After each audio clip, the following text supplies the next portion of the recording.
बिस्मिल्लाहिर्रहमानिर्रहीम। शुरू अल्लाह के नाम से जो बड़ा मेहरबान निहायत रहम वाला है। हेलो गाइस, अस्सलाम वालेकुम। उम्मीद करते हैं आप सब दोस्त खैरियत से होंगे। अल्लाह पाक की ज़ात आप सब दोस्तों को हमेशा ज़िंदा सलामत रखे और अपने हिफ्ज़ व अमान में रखे। टेक्निकल साकिब इरशाद यूट्यूब चैनल के ऊपर आपको तमाम दोस्तों को खुशामदीद कहते हैं, वेलकम कहते हैं। आज का जो हमारा टॉपिक है कि अगर शनाख्ती कार्ड की मियाद ख़त्म हो जाए या हमने एक्सपायर शनाख्ती कार्ड न्यू कैसे बनवाना है, उसकी हमने पूरी तफसील के साथ आपके लिए। अगर अच्छी लगे तो हमारे यूट्यूब चैनल टेक्निकल साकिब इरशाद को ज़रूर सब्सक्राइब कीजिए। सब्सक्राइब करने को भी ज़रूर दबाइए ताकि इस तरह की न्यू आने वाली टेक्निकल वीडियो आप तक पहुँच सके। तो आपका टाइम वेस्ट के बगैर चलते हैं टॉपिक की तरफ। आपने वीडियो को पूरा देखना है, वीडियो को स्किप नहीं करना है। इंशाल्लाह आपको समझ आ जाएगी, कभी भी आपको शनाख्ती कार्ड के दौरान मसला नहीं बनेगा। तो आगे चलते हैं टॉपिक की तरफ। आपने एक एक स्टेप पे गौर करना है और एक एक पॉइंट को समझना है। इंशाल्लाह आपको शनाख्ती कार्ड बनाने में कोई भी मसला पेश नहीं आएगा। सबसे पहले जो नंबर 1 पॉइंट है वो ये है कि जब आपके शनाख्ती कार्ड की मियाद ख़त्म हो जाए, आप तो सीधा जाएंगे आप नादरा ऑफिस। नादरा ऑफिस जाने के बाद आप वहाँ पे क्या है, आपके पास जैसे शनाख्ती कार्ड की मियाद ख़त्म हो चुकी है या आप जिस शनाख्ती कार्ड को रिन्यू करना चाहते हैं, न्यू बनवाना चाहते हैं, वो आपके पास असल शनाख्ती कार्ड लाजमी हो। अगर आपके पास असल शनाख्ती कार्ड नहीं है तो उसकी कापी भी चल जाती है, नो इशू, लेकिन होना लाजमी चाहिए। अगर असल नहीं है तो उसकी जो फ़ोटो कापी है शनाख्ती कार्ड की वो भी चल जाती है, उसका होना भी लाजमी है।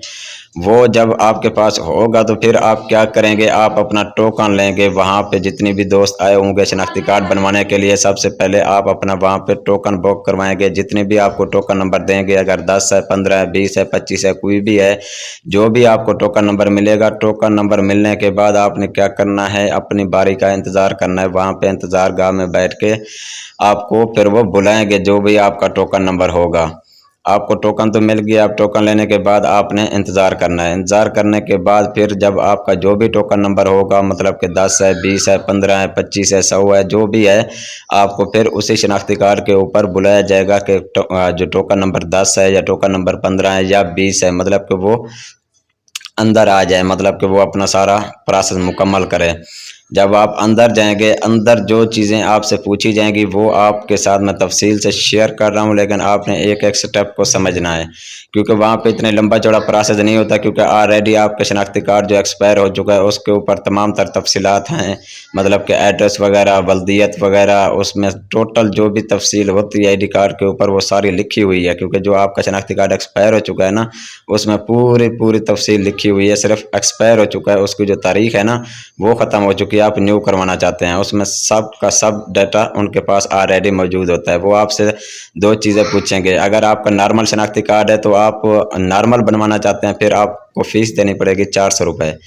अगर आपका नॉर्मल शनाख्ती कार्ड है, आप कहते हो जी इसको मैं स्मार्ट कार्ड में बदलना चाहता हूँ, आप बनवा सकते हैं। नॉर्मल शनाख्ती कार्ड को स्मार्ट कार्ड बनवाने के दौरान आपकी जो फ़ीस लगेगी वो होगी 750 रुपये। अगर आपका नॉर्मल शनाख्ती कार्ड है, आप नॉर्मल बनवाएंगे तो उसकी 400 है। अगर आपका नॉर्मल शनाख्ती कार्ड है, आप उसको बनवाना चाहते हैं स्मार्ट कार्ड, उसकी फ़ीस है 750 रुपये। इसी तरीके से अगर आपका स्मार्ट कार्ड है, आप उसको नॉर्मल बनवाना चाहते हैं, आप कभी भी नहीं बनवा सकते। स्मार्ट कार्ड को आप नॉर्मल नहीं बनवा सकते। अगर स्मार्ट कार्ड एक्सपायर हो चुका है, दोबारा भी आपको फिर वो स्मार्ट कार्ड बना देंगे। उसकी जो फ़ीस होगी वो कितनी है, 750 रुपये। ये चंद चीज़ें होती हैं जिनको आपने समझना बहुत ज़रूरी होता है। जब आप सारा प्रोसेस मुकम्मल करने के बाद आपको वो एक टोकन देंगे, रसीद देंगे, ट्रैकिंग ID देंगे, वो आपने संभाल के रखनी है। आपने अपना जो फ़ोन नंबर है वो आपने अपना सही लिखवाना है, जो 24 घंटे आपके पास मौजूद हो और ऑन हो। जब भी आपका शनाख्ती कार्ड बनेगा तो आपके जो मोबाइल नंबर आपने लिखवाया वहाँ पे SMS आ जाएगा कि आपका शनाख्ती कार्ड बन चुका है। आप करीबी ऑफिस में जाके आप अपना शनाख्ती कार्ड वसूल कर सकते हैं। बस यही थोड़ा सा प्रोसेस था, हमने आपको बता दिया। अगर वीडियो अच्छी लगी हो तो कमेंट सेक्शन में हमारी हौसला अफजाई लाजमी करना। अगर फिर भी आपके साथ कोई मसला मसाइल हो तो आप हमें कमेंट सेक्शन में बता सकते हैं। आज के लिए इतना काफ़ी है, फिर इंशाल्लाह सब दोस्तों के साथ मिलते हैं नेक्स्ट वीडियो में। चैनल को सब्सक्राइब ज़रूर कीजिए। बहुत शुक्रिया जी।